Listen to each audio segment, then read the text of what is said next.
I am Laura Dixon, and you are listening to the Naturally Thin for Life podcast, episode number 141, Jealousy Unmasked. Welcome to the Naturally Thin for Life podcast. I'm going to teach you how to get out of your diet brain so that you too can be naturally thin for life. No counting, restricting, or obsessing. I am going to take the mystery out of it for you so that you can become naturally thin starting today. Are you ready? Let's do this.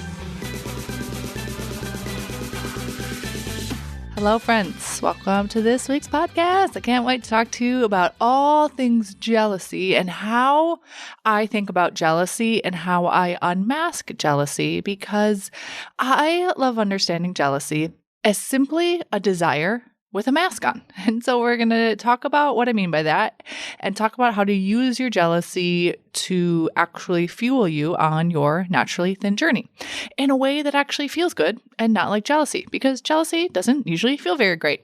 And before we dive in, if you are loving the podcast, getting a lot out of it, please take a minute to write a review and leave a review. I want to hear from you what you're enjoying, what's been the biggest change for you in your life, and then tell me any questions that you have, anything that you want to learn more about, anything that you've been dying to know. Nothing is off limits. So I'm going to go through those and accumulate all of your questions and then answer them all here for you on the podcast. So, jealousy. So when you are jealous, here's how I think about it. All that has happened is that you are telling yourself you want something, but you can't have it. You desire something, and you've masked that desire with the lie, I can't have that. You are dismissing and depriving your desire, and then it starts to feel like jealousy. And this is why it feels so terrible to feel jealous. Why it feels sometimes vindictive and judgmental, and like it just feels like tight and tense and kind of like you just got this yucky film on your body, right? Because all you're doing when you're jealous is you have a deep desire that you then layer with the lie, I can't have that. And when you tell yourself, I can't have that, and you're dismissing and depriving yourself from something that you want, then as a way to try to make yourself feel better, we judge and gossip and talk about people and just kind of do these things that don't feel super great. And so I want you to really think about your jealousy as not something to avoid or shame yourself about or be embarrassed of. All humans feel jealousy. But when you think about the feeling of jealousy, anytime you notice it, I want you to ask yourself, what am I telling myself I can't have? Think about all the places we do this, all the places that you find yourself experiencing some jealousy. Maybe you tell yourself, I want more money, but I can't have it. I want to be thin like that woman, but I can't be. I want a better marriage, but I can't have that. I want to be happier, but here are all the reasons I can't have that either. I want to feel calmer and more peaceful. Look at her, but that's not possible for me. I used to find myself being jealous all the time, like watching TV shows, going to workout classes, being in the office, like watching other cars go by. Like I would just experience an extreme amount of jealousy. And then I finally realized, oh my gosh, all that's happened is there's something that I want. And I keep telling myself, you can't have that, can't have that, you can't have that, you can't have that. And it sucks. And so I want you to use your jealousy to understand, oh, this is something that I want. What if instead of trying to talk myself out of feeling jealousy or ruminating or judging or gossiping or being overly dramatic, I was just like, oh, jealousy, 2 parts. 1, a desire. 2, a lie I can't have it. So let's just strip away the lie that you can't have it. So I now love to notice anytime I'm having any sense of jealousy, and I use that as a cue to remind myself, oh, this is something that I potentially want. All I'm doing is telling myself I can't have it. All I need to do is see that I can have it, and truly, where there is a will, there is a way. But you have to start by telling yourself the truth that the version of I can't have that, or I can't have this, or all the reasons that I can't have the money or the marriage or the body or the car or the house, like all of that is simply a lie. Okay, so here's what you're going to do anytime you notice the feeling of jealousy come up. You're going to ask yourself, why am I jealous? What am I telling myself I can't have? Then once you know the answer to that question, okay, ask yourself this. Is this something I actually want? Is it a deep, true desire? Is it a nourishing my soul desire? And so I like to think about these desires as surface level desires and then soul desires. And I'm going to give you some more examples in a minute. But imagine like a fancy car, like a Maseratis driving by. And I used to notice like fancy cars, like BMWs and Audis and like a Maserati every once in a while where we live. There isn't like an overly abundance of super fancy cars. But like some areas you drive around, you're like, ooh, noticing all the fancy cars. I used to feel this like tinge of jealousy. And so if I think about what I just told you, you're going to ask yourself these two questions. Why am I jealous? What am I telling myself I can't have? Right? So first two, why am I jealous? What am I telling myself I can't have? And then, okay, is this something that I even want? Is the third question. Why am I jealous? What am I telling myself I can't have? And then, is this something I actually want? So I would start to feel a tinge of jealousy as the Maserati drives by. And then I would imagine myself, and I have done this actually, like being like, okay, why am I jealous? What am I telling myself I can't have? And I would be telling myself, oh, I can't have that car. And then I'd be like, okay, but is that actually something I want? And the answer is no. I have no desire for a Maserati. I'm like, where would I put my kids? Right? Is it something I truly want? My answer is no. But what I do want is abundance and freedom with money. That is something I want. I just want to feel so abundant, so free, so at peace, so generous in my relationship with money. And my brain was simply associating that vehicle with that experience of money. So then I'm like, okay, used my tinge of jealousy to understand that I want abundance and freedom and generosity in my relationship with money. It has nothing to do with that car at all. And now I'm just going to stop telling myself I can't have those things. This is how I want you to use your jealousy. I used to be so jealous of other women's bodies. I remember being in, I think I was high school or college at the time, I can't remember, thereabouts, and I was babysitting this baby. And the mother, in my mind, I have no idea whether or not she was, but in my mind, she was like thin. And I remember being so jealous that she was married.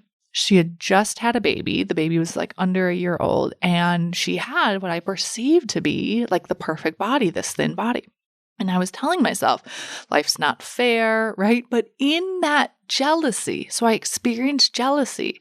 The only reason it was jealousy and not desire is because I was telling myself I couldn't also have that. I saw something in her life that I wanted. I saw that she had a life partner that she seemed to be in love with. I saw this like cute, sweet little baby, and I saw this thin body, and she had this beautiful house, and I was just like, oh, and it turned to jealousy so quickly simply because I was in the habit of telling myself I can't have what I want. I saw in her something I wanted, and I kept telling myself, and I can't have that, and I can't have that, and I can't have that.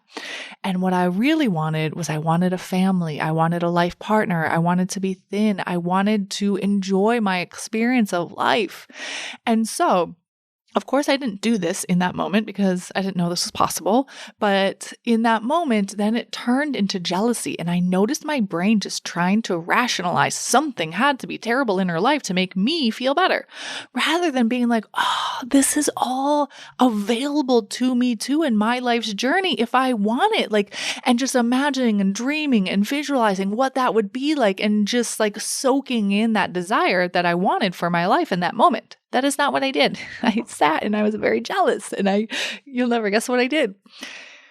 I raided their snack cabinet and I ate a bunch of snacks, right? So many of us do this. And so jealousy often has us ruminating and judging and finding something that we have that they don't, right? We talk ourselves into so much jealousy that we go crazy in our minds being like, well, they must be unhappy about something. And we just like make some crazy crap up. We're like, we have something they don't have, right? So I did this for a while in my relationship with money, where I would be like seeing someone with money and I would think like, oh my gosh, like, and I didn't understand at the time, but I would feel jealous only because I just didn't feel freedom and abundance and gratitude in my relationship with money. And so I would see someone having that experience, and in my mind, I'd be like, well, they're not thin like me. Right. And it's like this sort of vindictive thought process that we do. And so I just want you to notice if you do that. And instead of doing that, ask yourself, why am I jealous? What am I telling myself I can't have? And then is it something I actually want? And let go of the lie that you can't have that. And so then you're using your jealousy as a cue to understand, oh, this is simply something I want. And now is my chance and my opportunity to stop telling myself I can't have it. We get really good at what we practice at. I was very practiced and very good at telling myself I can't have these things that I want. And ironically, and not ironically, all at the same time, right? It wasn't just one thing. It was like this and then this. It was cars, it was a house, it was a relationship with a partner, it was kids, it was my body, it was my position in the office. It just was like the glasses I had on was I can't have it glasses all over the place, right? And then it felt like so much jealousy, and it just builds and builds and builds. And friends, what do we do when we get really uncomfortable? And we tell ourselves, oh, this person has a thin body and I can't have that. And it feels so terrible that we're like ruminating and just feeling so jealous that at the end of the day, we probably eat too many snacks. And so if you find yourself doing this, I want you to just use your jealousy as an introspection tool into your deep, true desires that you want. And then once you have done that, once you've asked yourself, why am I jealous? What am I telling myself I can't have? And then is it something I actually want? Then I want you to understand why. Why do I want this? And so you all are here listening to a podcast called Naturally Thin for Life. So I'm assuming you want to be naturally thin. So I want you to understand why. Anytime you feel jealous, go through this process and ask yourself, why am I jealous? What am I telling myself I can't have? And is this something I actually want? And if I do want to be naturally thin, why? Is it so that people will think you're pretty and give you compliments? That people will see you with children and be like, oh my gosh, you're so thin. That's so amazing. And then you get the compliment of that. Okay, but what about after that? Really, why? Is it because you want to feel so good in your body that you don't even notice the cupcakes at the party because you would rather feel good than leave the party with the anxious, sugary buzz, puffy skin feeling afterwards? Do you want to be naturally thin to show yourself that you can not even have the desire for food that doesn't serve you and that you don't need willpower? Do you want to be naturally thin because you want to live the rest of your life with never worrying about your weight again, to never need food to distract you from something hard or uncomfortable, to feel as incredible as possible in your own body at the perfect prime optimal weight for you, to be in a body that feels alive and vibrant and energized? So I like to think about when you're answering this question, the why, you're using your jealousy as a cue to understanding your desire. And when it's something you actually want, ask yourself why. And then ask yourself, is this a surface level why? A surface level desire? Or is it what I think of as like a true soul desire, like a true soul, inner being, inner knowing, solid yes, right? Wanting to be thin so that other people will tell you you are pretty is a very surface level desire that will fade, compared to potentially your soul's desire, a nurturing desire, a just in your bones, inner knowing desire that you want to feel so alive and vibrant and energized in your body, that your life is way more fun than food, that you get to enjoy food, but simultaneously only want food that tastes good and serves you so that you get to live in the most optimal body possible. I think of that as a soul desire, a true desire, an inner knowing desire. So understand your why. Is it a surface level desire or is it a soul desire? So even when I think about my relationship with money, a surface desire versus a soul desire, a surface desire might be, yeah, I want more money so I can buy a bigger house. Or I used to be like, I want more money so I can buy a huge diamond ring so that everyone will see that I have this huge diamond ring. Or I want more money to even be able to like boast to other people that I paid for my kids' colleges. Those are all surface level desires. And not that they're right or wrong, but they're not as nourishing and vibrant and radiant as my soul's desire. So, what I think about as my soul's desire with money is that I know in my bones I was made for greatness. And I believe that about every single one of you. I know how to be naturally thin in a way that this world needs. And the money I create is simply a reflection of how I help people completely change their lives. I know that for every dollar I make, infinite more money is created because I think about every dollar that I make when someone joins my Naturally Thin for Life program, they will create an infinite amount of money over the course of their life that they will pass down to their children, that they will experience in a way that goes way beyond money in the freedom and the peacefulness and the calm that they get to experience in their life. And so when I think about those soul desires that I love to help you all in this way.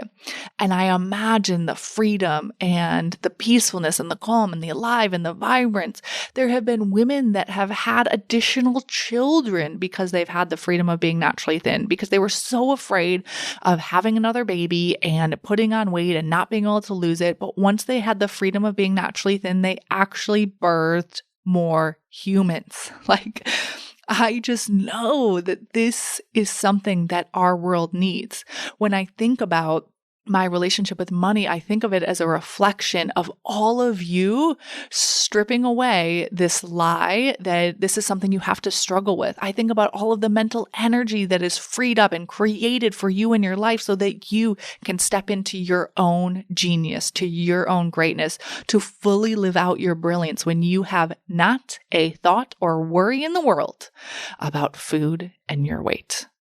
When I think about another example, like a great marriage, right? I think of the surface desire is that, yeah, I want a great marriage so that people don't see us fighting, right? Versus like a soul nourishing desire. If I want a great marriage so that I get to love this other human being in a way that he or she has never been loved before, so that I can create extraordinary connection and love and compassion.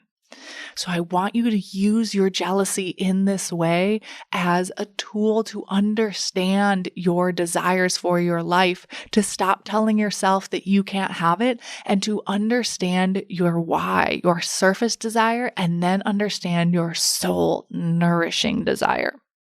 All human beings want to experience and feel the emotion of freedom. Freedom from all of the ways that we trap ourselves. And right now, I'm just going to talk about all of the ways that we trap ourselves, not all of the ways we potentially become trapped by other people. So when I say right now freedom, I'm just talking about freedom from the ways that we trap ourselves, how we trap ourselves with our own minds, how we tell ourselves we can't have our soul nourishing inner knowing desire. And it often appears as this mask of jealousy. And so I want you to unmask your jealousy to understand your deep, true soul desire, to turn that jealousy into your understanding of your true desires for your life. The more and more that I do this work and the more and more I help all of you, the more and more I see, which I've always believed, but now I just am having more and more of a lived experience of witnessing it in other people, that each and every one of us is made to be great, to fulfill and live into our greatness that is unique to us, that we all have our own genius. And it is a brilliance and pure genius that goes way beyond potentially what we even see in ourselves and what we think we're capable of. And when we don't see our own genius, when we don't see our own greatness, because we still have this mask of jealousy, And I see this especially with your weight. We stay in this jealousy cycle where you're telling yourself that I want to be thin, but I can't have it. I want more money, but I can't have it. I want a different career, but I can't have it. I want a different relationship, but I can't have it. And so if you're telling yourself and you're feeling jealous in your naturally thin journey, I am almost guaranteeing you're feeling it in other areas of your life because you're just in the habit of dismissing and depriving yourself of things that you really want for yourself. And what you're doing then is you're suppressing your true soul's desire. And when you're suppressing that and depriving yourself from your true soul's desire, it can often be so painful that what most of you ironically do, self included, is that we eat to distract ourselves from that suppression. We overthink, we overwork, we over-obsess, we over-exercise, we over-micromanage, we over-try to control, we over-to-do list. And we do that as a coping mechanism because we're simply suppressing our true soul's desire. So I want you to use any time you feel jealous to understand what your true soul's desire is. Because when you're suppressing it in the ways that I just gave you, like overeating, overworking, overthinking, overblaming, overcomplaining, overjudging, overgossiping, over TVing, any overing, you literally then prove to yourself that you can't have what you want. Not because you can't have it, but only because you're in the lie of believing you can't, only because you haven't truly unmasked your jealousy. And this is you. I said it in last week's podcast. I'm going to say it again. This is you arguing with yourself to keep your own limitations. This is you telling yourself, hey, I want it, but instead of believing that I can have it, I'm going to just believe I can't have it. Not because you can't actually have it, just because it's probably the more practiced way of thinking in your mind, telling yourself you can't have what you want. And the crazy thing is, and I've seen it time and time again with women, is that the more you do this process, the more you unmask your jealousy and you ask yourself, why am I jealous? What am I telling myself I can't want? Do I actually want this? And then why? And understanding your soul's true desire and stop telling yourself the lie that you can't have that. The more you do this and the more you understand this, the less you will ever want to turn to food because there will no longer be things in your life that you're trying to escape from. You will see how you can have what you want in your own life. And you, of course, you will still enjoy food as part of your life, but food isn't a huge part of your life. Your enjoyment in your life comes because you love your life. You love your life so much because you've stopped telling yourself you can't have what you want, even if you don't have it yet. Simply telling yourself that I can actually have it and then start taking the steps towards it will unmask that jealousy, and it opens the floodgates of energy where you stop wasting your energy in the ruminating and the judging and telling yourself you can't have it, so much so that that desire to escape your own life with food completely goes away. And for most of you, like myself, your brain has probably been programmed up until this point to tell you all of the reasons, to give you all of the evidence as for why you can't have what you want, to tell you why you can't have your true soul nourishing inner knowing desire. But what if instead of believing that, because all it is simply a practiced way of thinking, all of it is a habitual thought pattern, what if instead you are meant to create exactly what you want? There is a part of you that knows you are destined for greatness, to be extraordinary. It is why we love watching movies with a hero. When we watch someone who overcomes some challenging thing in their life, when we watch someone who has struggled and failed and struggled and failed, but then they end up succeeding in the end, that person in that movie or that TV show or that book, that person lives in each and every one of us. And when we see that in a movie, when we see that depicted outside of us in a book or a TV show or in whatever way we see it, we identify with that inside of us. We have such a strong emotional response because we see our own selves in that story. So how do you create a life then that is so great, so extraordinary that yes, of course, food is part of it, but only to the extent that you only ever think about food when you're hungry. You eat food that continues to allow you to feel alive and vibrant and energized. You usually stop when your body is satisfied, but then that's it. That's your relationship with food. And the rest of any mental energy that was going to food and your weight and losing weight is then freed up to step into and live out your extraordinary life, your pure genius, your pure brilliance. I see so often as women, we get in our own ways because we tell ourselves we can't have what we want. We aren't executing on our pure genius, our brilliance, our extraordinariness. And we're kind of over here off to the side, dabbling with losing weight and the next diet. And we're just wasting our precious mental energy on that struggle and that battle when you don't need to. And when you understand your jealousy in this way, when you unmask your jealousy and you live into your extraordinarily brilliant genius life that each and every one of you knows how to create deep down, you know your soul's true desire, then what happens is you end up just loving your extraordinary life so much that you don't really care as much about food. I think about my life, sure, I enjoy food. I only ever eat food that tastes good. I just ate, before this podcast, I just ate this glorious, beautiful bowl of curry and rice with avocado and some pink Himalayan salt on top. It was super tasty. But my experience of that curry bowl is like, I want to say a tenth, but it's like a 0.1% of the enjoyment factor that I get when I am recording this podcast, imagining your own brilliance, your own genius, your own extraordinary life. There is a joy when I think about how I use my own genius to help all of you that it doesn't even compare to food. When your life is so much more fun than food, that is what I want for all of you. And here's the thing. You might feel it in this moment as you listen to this podcast. You might feel and tap into that extraordinary, limitless, genius, brilliance feeling that maybe you also feel when you're watching a movie with someone that overcomes some super difficult challenge. You might feel it right now. And then you're going to go out and you're going to live your life and you're going to forget.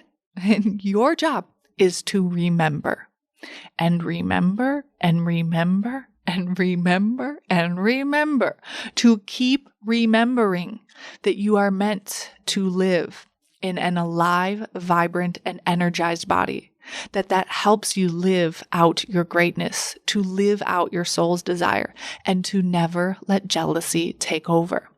So it doesn't mean if you're experiencing that feeling right now, that limitless feeling, that infinite feeling, that greatness feeling, that genius feeling, that you're gifted feeling, your brilliant feeling, it doesn't mean you need to live in this feeling every single moment of every single day, right? You're going to forget sometimes. And your job is to remember and to remember and to remember.